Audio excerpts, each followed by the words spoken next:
زه قهر نه د موسمونو انقلاب یوړم، پښتون پیدا یم خپل قسمت خانه خراب یوړم. د وطن مشره تا ته بیا بیا مبارک شه کرسۍ، ته سیاست کوه او زه درنه سیلاب یوړم. د وطن مشره تا ته بیا بیا مبارک شه کرسۍ، ته سیاست کوه او زه درنه سیلاب یوړم. ستا د بارودو برکت دی ګینې زه اوس پرلې مور په جولۍ کې لکه پاڼې د ګلاب یوړم. که د زړه د ګونګ ماښام سکوت زما په ویر ماتوي، جوختې په غېږه کې په شان لکه رباب یوړم. زه وایم دا د موسمونو د بدلون وجه ده، نادان مولا وایي چې دا د خدای عذاب یوړم. ته په پیرۍ کې څنګه تیر وتې په شونډو د یار، که دوزخي یم زه نو زه خو خپل شباب یوړم. که د الله په فضل وشوه نو جنت ته به ځم، که په حساب شو نو خفه نه شوې حساب یوړم. ته وایه تا ولې پاګل جانان رنګ وخلې، که زه کمزوری شوم نو زه خو اضطراب یوړم. ستا ګنګخړو کې دې مړ وې خو په خپل وطن کې سیلاب مړ دې کړم چې مړ دې په پنجاب یوړم. منظره ګوره کلمې ته یې هم سم نه کړمه، د یو نظر دیدن یې څومره په شتاب یوړم. د یو نظر دیدن یې څومره په شتاب یوړم.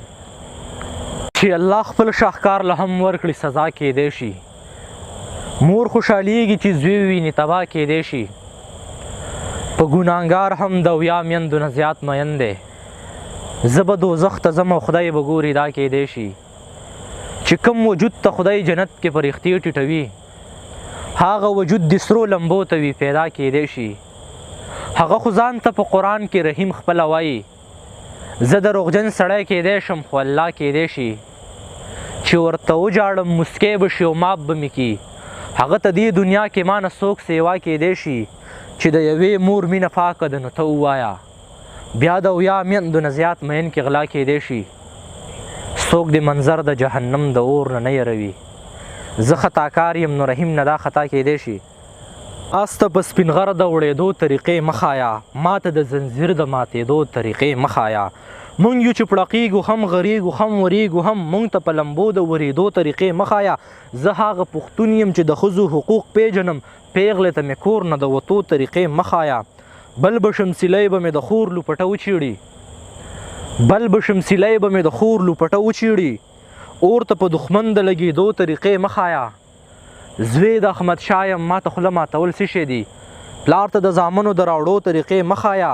مونځ کې سوال کوي وایي اوس دا راکه بیا دا راکه، خدای ته د خدای د چلیدو طریقې مه ښایه. مونږ خو توپانونه یو اوربل دانه وانه شیندو، مونږ ته د اوربل د ورانېدو طریقې مه ښایه. عقل ګناهونو په دې خلقو کې راوستی دی، شیخه ګناهګار ته د توبو طریقې مه ښایه. مونږ خو سره بسرې یو چې پړق وخو رڼا وکړو، مونږ ته د چراغ د بلېدو طریقې مه ښایه. ما ته خلق لار ښایي چې داسې مزه داسې ځه، خوار شي اباسین ته خو د تلو طریقې مه ښایه. خلقو د منظر نه د اظهار هنر زده کړی دی، ټیک د خو بلبل ته د نغمو طریقې مه ښایه.